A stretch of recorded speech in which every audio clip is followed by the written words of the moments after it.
Well, Lily of the Mohawks is a name that was given to a young woman who was named Tekakwitha in her own culture.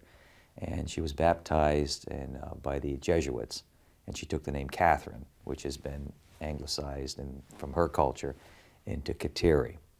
And she's called Lily of the Mohawks because she is seen as blooming in a land from the bloodshed of the martyrs that preceded her. There were 3 or 4 martyrs in that land in the Mohawk Valley about 10 years before she was born. So she is a lily that has bloomed out of that sort of spiritual effort by the Jesuits in the 17th century. So she escaped, and she went up near Montreal. There was a mission up there, St. Francis Xavier Mission, and she came to the attention of a priest named Father Claude Chachatier, and he was a sort of a spiritual refugee from France. He was having his own spiritual dilemmas. And when he encountered her, he saw this incredible spirituality that was sort of unexpressed, and he was able to sort of draw it out of her and allow her spirituality, her mysticism, her deep devotion to Jesus Christ to sort of help him heal his own doubts, his own spiritual doubts. And I think together there was a confluence there of this spiritual energy, which I think is a love story on a very high, refined level. It's sort of a divine love that, say, you or I wouldn't be able to appreciate. And they had this, this union, I suppose, where they sort of circled each other, and he observed her, and I think she observed him. When she died at the age of 24, it was April 17th, 1680, immediately after her death, her body was transfigured. And there are 2 written accounts, which are in that book right there, which were part of her cause that was over in Rome. Now, she's already passed away, and she was only 24 years old, and she was a recluse. I mean, she only had a couple of female friends that knew her really well, but for the priests. And he started this curing, and she started affecting, substantial cures. Women in childbirth were having breech births and that sort of a thing. And he would apply the dirt from her grave or pieces of her clothing, and they burned some of her garments, and they made a tea out of it, and people would drink it.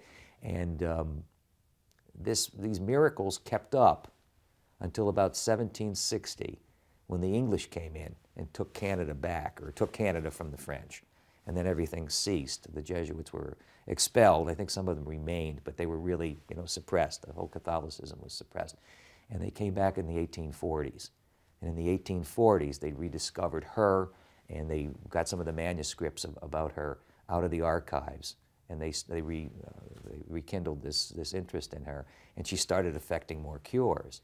Now, the miracle that prompted the Pope to canonize her, well, I think 2005, 2006, there was a young boy, Native American, in the state of Washington, out near Seattle, and he was playing basketball, and he fell down and he hit his lip on the pedestal of the basketball hoop, and he was afflicted with the flesh-eating bacteria.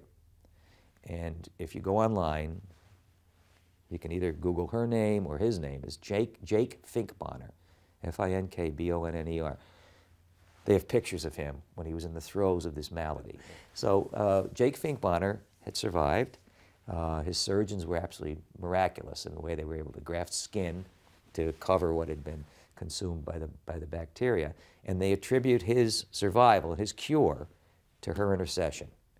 And so that was verified through the Vatican. They have a battery of physicians and scientists and all that to verify that these are super normal, paranormal, whatever, occurrences that can only come from above. And they verified that. And then the process is still somewhat slow. That was in 05 or 06 when he had that malady. And then they decided to canonize her last year. I think it was in December of 2011, and they put it forward on October 21st, 2012 was the date of her canonization. So a novelized biography is something where you take the facts and you try to tell a story out of them, and you impute motive, and you try to get the human psychology that we can respect because we are alive and we have people that we've known, and we know our own inner hearts, and you try to make it real in a way that's sympathetic. And I don't mean sympathetic that it's, you know, soft-soaped. I mean sympathetic where you say, that's true. And that's true in a deeper way than just the facts. So you try to tell the story in a way that's inductive to the reader, where the reader's on the edge of his or her seat saying, oh my God, what would I have done in this situation? And any great movie that you've been to, any great book that you've read, that's really the magic, I think. So novelized biography is something, it's a creation, it's an artistic creation, but I would say that other than just the bare facts, as you saw in that book, anything that's written about her, necessarily 300 years later, has to have some degree of fiction to it and some degree of projection of whoever's writing it.